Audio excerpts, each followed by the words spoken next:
कक्षा 12 के सभी छात्र ध्यान दें। आज की इस क्लास में फिजिक्स का हम एक प्रश्न पत्र कंप्लीट करेंगे। तो पूरा यह वीडियो आज आपके लिए महत्वपूर्ण होने वाला है, क्योंकि सारे ऐसे प्रश्न हम पढ़ेंगे जो त्रैमासिक परीक्षा में आपसे पूछे जाते हैं। तो बिना किसी देरी के पहले प्रश्न की ओर हम बढ़ते हैं। तो ये आपका यहाँ पे पहला प्रश्न है, जिसमें आपको सही विकल्प चुनने हैं। निम्नलिखित में न्यूनतम आवेश है, तो इसका आंसर रहेगा आपका 10 स्थित कूलाम। दूसरा प्रश्न है, धातु का परावैद्युतांक होता है तो कैसा होता है? अनंत होता है। तो अच्छे से आप स्क्रीनशॉट लें। अब हम बढ़ते हैं अगले प्रश्न की ओर। तो स्क्रीनशॉट लेते चलना है जल्दी से, और चाहें तो आप एक बुक और पेन भी रख लें ताकि। तो ये आपका यहाँ से तीसरा प्रश्न है, थोड़ा सा छोटा कर लेते हैं। ये आपका तीसरा प्रश्न है, एक गोली चालक की धारिता का सूत्र। तो इसका सूत्र रहेगा आपका पहला वाला, ये दूसरा वाला आपका इसमें राइट रहेगा। तो अच्छे से कंप्लीट कर लीजिए। अगला प्रश्न है आपका, एक तार को खींचकर हो जाएगा उसकी लंबाई 3 गुना करने पर उसका प्रतिरोध। तो कितना हो जाएगा? 9 गुना। जल्दी से स्क्रीनशॉट लें आप, फिर अगले प्रश्न की ओर हम बढ़ेंगे।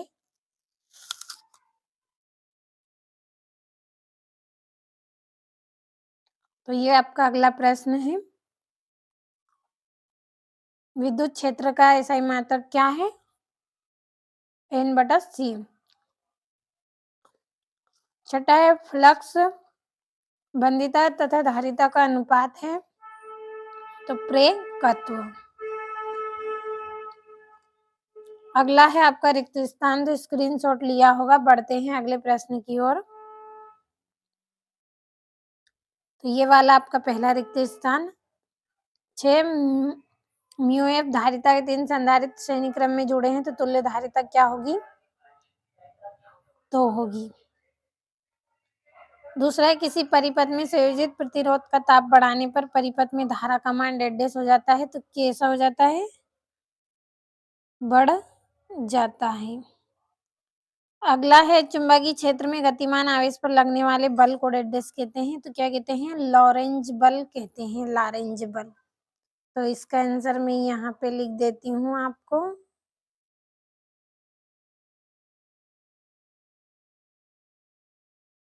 लॉरेंज बल। ये वाला आपका क्या है? तीसरा है। चौथा है, विद्युत धारिता का एसआई मात्रक, तो एम्पियर।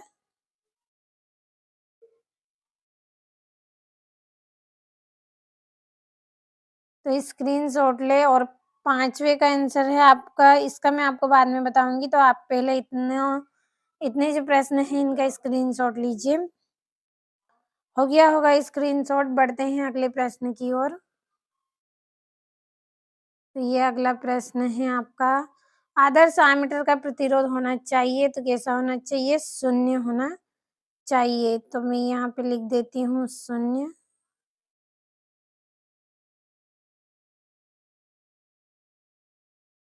तो ये आपका 0 आएगा। छठा है, प्रतिचुंबकीय पदार्थ की चुंबकीय प्रवृत्ति होती है, तो कैसी होती है? ऋणात्मक।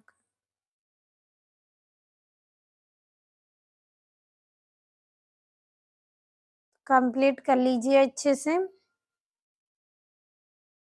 स्क्रीनशॉट लिया होगा आपने। अब हमारी जोड़ियां है उनको पढ़ लेते हैं। तो ये यहाँ पे आपकी पहली जोड़ी धारा घनत्व। तो धारा घनत्व की पहली जोड़ी आपकी ये वाली रहेगी, ये। दूसरी आंतरिक प्रतिरोध, तो इसकी जोड़ी रहेगी आपकी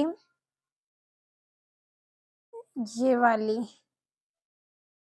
तीसरा है चुंबकीय आघूर्ण, तो चुंबकीय आघूर्ण की जोड़ी रहेगी आपकी ये वाली, तीसरी। अगला प्रश्न है आपका चौथा, चुंबकशीलता, तो इसका आएगा Na² वाला, चौथी जोड़ी है ये। पांचवी विद्युत वाहक बल, तो इसकी जोड़ी आएगी आपकी ये वाली 5वीं। छठी चुंबकीय फ्लक्स, तो चुंबकीय फ्लक्स का आएगा आपका ये वाला। तो स्क्रीनशॉट लेकर आप अपनी नोटबुक में अच्छे से कंप्लीट करें इनको। अब बढ़ते हैं अगले प्रश्न की ओर, जिसमें आपके एक वाक्य में उत्तर हैं। तो ये यहाँ से आपके एक वाक्य में उत्तर। पहला है, एक आदर्श वोल्टमीटर का प्रतिरोध कितना होना चाहिए? तो कितना? अनंत।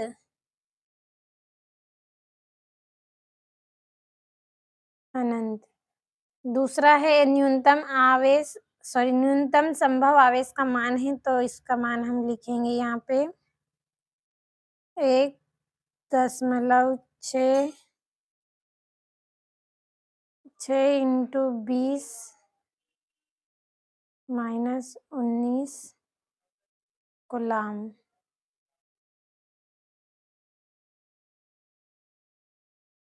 दूसरे का है ये आपका। तीसरा, विद्युत क्षेत्र में किसी कुचालक पदार्थ के एकांक आयतन उत्पन्न द्विध्रुव आघूर्ण को क्या कहते हैं? तो इसका आपको करना है। चौथा है, किसी चालक के अंदर स्थित विद्युत क्षेत्र कितना होता है? तो 0। तो इसका आंसर मैं यहाँ पे लिख देती हूँ 0। ये आपके चौथे प्रश्न का आंसर है, ये चौथे का आंसर है। अगला है आपका, किरचॉफ का द्वितीय नियम किस संरक्षण पर आधारित है? तो ऊर्जा संरक्षण।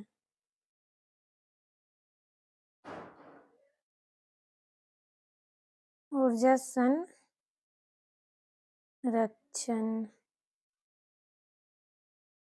तो अच्छे से कंप्लीट कर ले, स्क्रीनशॉट ले आप। बढ़ते हैं हमारे सत्य असत्य की ओर।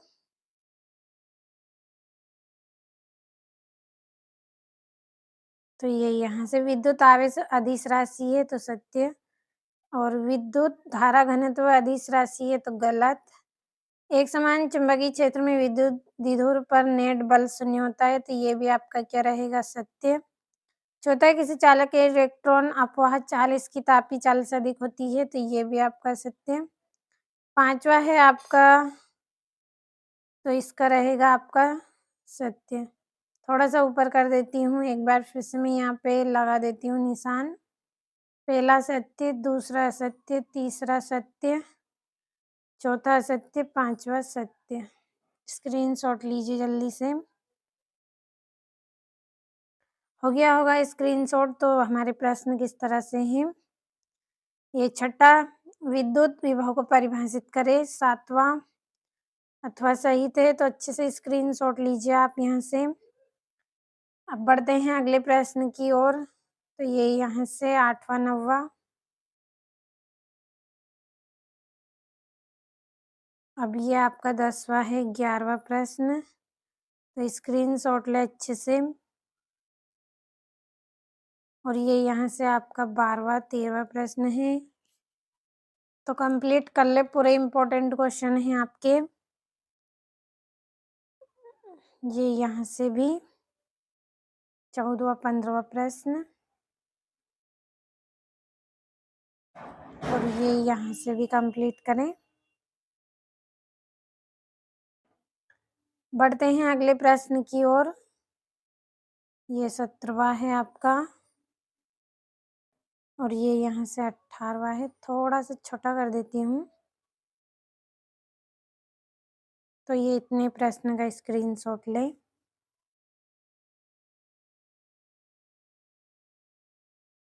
और ये यहाँ से ले आप पूरे प्रश्न का स्क्रीनशॉट। ये आपका 19वां 20, ये आप 19वें प्रश्न का ले। 20वें का मैं आपको फिर से बता दूंगी, तो आप वहां से लीजिए।